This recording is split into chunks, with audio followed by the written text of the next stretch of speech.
लिया। वो आवाज। आधी रात का वक्त हो चुका था। पड़ोस वाले घर से फिर से किसी बच्चे की रोने की आवाज सुनाई देने लगी और साथ में उसी घर में रहने वाली देवकी नाम की औरत की लोरी गाने की आवाज भी। यह आवाज सुनते ही राधिका डर से थर थर कांपने लगी।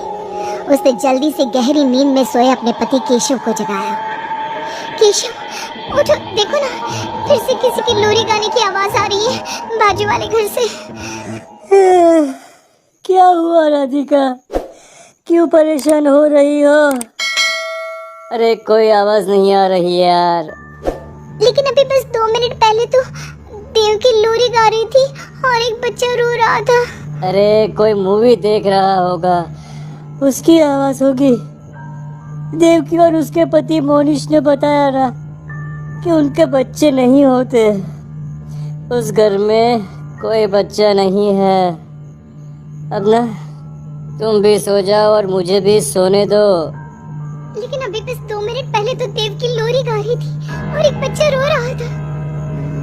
राधिका हैरान थी कि आवाज सिर्फ उसे ही सुनाई क्यों देती थी। लेकिन जब उसके पति केशव ने उसकी बात नहीं सुनी तो वो सोने की कोशिश करने लगी। लेकिन राधिका के कानों में किसी छोटी बच्ची के हंसने की आवाज गूंजने लगी। राधिका बुरी तरह से डर गई थी। अगली सुबह मैं दुकान जा रहा हूँ, आज माल खत्म हो रहा है दुकान में। इन दिनों पता नहीं क्यों लोग जमकर खिलौने खरीद रहे हैं। आज बड़े बाजार जाकर सारे खिलौने ले आता हूँ। आप रात होने से पहले आ जाएंगे ना? लगता है तुम देवकी से अभी तक डरी हुई हो। अच्छा ठीक है, देखो घर के पीछे वाली गैलरी में मत जाना, क्योंकि वहां से तुम्हें अक्सर देवकी नजर आती है और तुम ना फिर डर जाती हो। ठीक है केशव, मैं आज उधर जाऊंगी ही नहीं। जब भी उधर देखती हूँ कुछ डरावना ही नजर आता है। केशव दुकान चला जाता है। तभी अचानक राधिका को याद आता है कि घर की गैलरी में उसने कुछ कपड़े सुखाए थे। डरते हुए वो वहां जाती है। दूसरी तरफ देवकी की गैलरी नजर आती थी। राधिका जैसे ही कपड़े लेकर वापस आने को पलटती है, उसकी नजर सामने देवकी की गैलरी में पड़ी। वहां एक 4 साल की बच्ची खड़ी होकर उसे घूर रही थी। हे भगवान, ये कौन है? कौन है ये? मैं इससे पूछूं कि इसका नाम क्या है? हाँ, पूछ लेती हूँ, फिर केशव को बताऊंगी। वो मेरी बात पे भरोसा नहीं करते ना। बेटा, कौन हो तुम? हाँ, तुम्हारा नाम क्या है? गुड़िया। तभी अचानक वहां पर देवकी आती है और वो बच्ची गायब हो जाती है। क्या हुआ? आप किससे बात कर रही थी? वो यहाँ पे मैंने एक लड़की को देखा था। वो कौन थी? कहाँ गई वो अभी? कौन लड़की? मैंने कहा ना, मेरे घर में कोई बच्चा नहीं है। मैंने देखा था, वो यही थी। वो आपके पीछे कौन है? राधिका को फील होता है कि किसी ने उसे धीरे से पुकारा, आंटी। राधिका पलट कर देखती है तो वहाँ वो छोटी बच्ची खड़ी थी। राधिका चीख कर बेहोश हो जाती है। जब उसकी आंख खुलती है तो केशव उसके पास खड़ा था। क्या हुआ राधिका?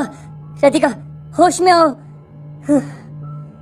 वो तो भला हो देवकी जी का, जिन्होंने तुम्हें बेहोश पड़ा देखकर मुझे कॉल कर दिया और मैं घर आ गया। तुम उस गैलरी में गई ही क्यों?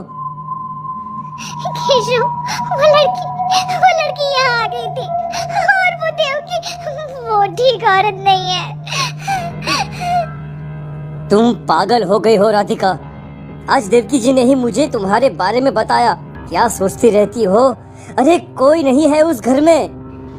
अगले दिन केशव के दुकान जाते वक्त, मैं भी आज आपके साथ चलूंगी। अच्छा ओके ठीक है, चलो चलो। अब दुकान पर पहुंचकर, वाह केशव, कितने सारे नए खिलौने। और ये इस पैकेट में क्या है? अरे एक बड़े साइज की डॉल है, मार्केट में नई आई है। सोचा अगर लोग खरीदेंगे तो अगली बार और ऑर्डर कर दूंगा। क्या मैं देख लूं इस डॉल को? हाँ देख लेना।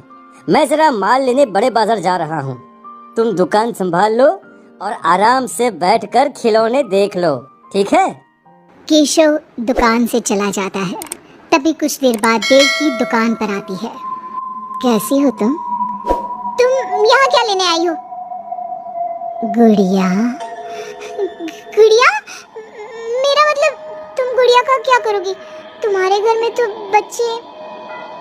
तुम मुझे गुड़िया दिखाओ, बस बड़ी वाली गुड़िया। राधिका घबराते हुए बड़ी डॉल का पैकेट खोलती है। बिल्कुल ऐसी ही डॉल चाहिए। आज वो खुश हो जाएगी इसे देखकर। कौन कौन खुश हो जाएगी?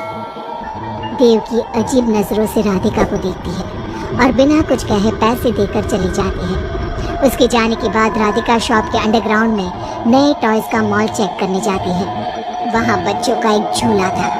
राधिका ने देखा कि वो झूला हिल रहा था, जैसे अभी अभी कोई वहाँ से उतरा हो। राधिका को किसी छोटे बच्चे की आवाज आती है। कौन है? कौन है वहाँ? वही छोटी लड़की जो देविका के घर दिखी थी, राधिका के सामने आ जाती है। आंटी, मुझे गुड़िया चाहिए, वो बड़ी वाली। मेरे पास कोई गुड़िया उड़िया नहीं है। बड़ी गुड़िया चाहिए, मुझे दे दो, नहीं तो मैं ये सारे खिलौने जिंदा कर दूंगी और फिर वो आपको मार डालेंगे। कौन हो तुम? मैंने कहा ना नहीं है मेरे पास बड़ी गुड़िया। अभी तो थी ना, कहाँ गई? वो देवकी ले गई अपने साथ। अभी जाओ और मेरी गुड़िया लेकर आओ, वरना। उस छोटी लड़की के नाखून बड़े हो जाते हैं और पैर उल्टे। वो बहुत ही खौफनाक दिखने लगती है। नहीं नहीं, देखो, मैं अभी जाकर तुम्हारी गुड़िया लाती हूँ। तुम यहीं रुको। नहीं, मैं तुम्हारे साथ चलूंगी, कहीं तुम भाग गई तो। राधिका शॉप से निकलकर तेज स्पीड में सड़क पे चलने लगती है। उसने पलट के देखा तो वो लड़की साई की तरह उसका पीछा कर रही थी। राधिका देवकी के घर पहुंचती है। दरवाजा खुला था। राधिका अंदर गई, वहां कोई नजर नहीं आया, बस सामने वो गुड़िया रखी थी। राधिका चुपचाप गुड़िया को उठा के वहां से आने लगती है। पीछे से आवाज आती है, रुको, ये क्या कर रही हो? मेरी गुड़िया कहाँ ले जा रही हो? देखो देवकी, ये गुड़िया मुझे ले जाने दो, वरना वो लड़की। ओह, तो उसने तुम्हें डराया। उसे तो मैं बुलाती हूँ। गुड़िया, जरा यहाँ आना बेटा। मम्मा, क्या हुआ? मेरी लाडो गुड़िया को बहुत पसंद है। देखो ना, 10 साल की हो गई, अब तक डॉल से खेलती है। ये तो वही लड़की है, और ये 10 साल की नहीं, 5 साल की है। हाँ, लेकिन जब उस कार एक्सीडेंट में मर गई तब 5 की थी, अब तो 10 की हो गई है ना। मतलब ये मेरी बेटी है और मरने के बाद भी मेरे साथ है।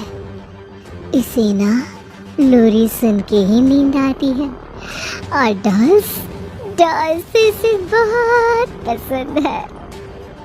राधिका बुरी तरह से घबरा के भागती है। भागते भागते मेन रोड पे आ जाती है।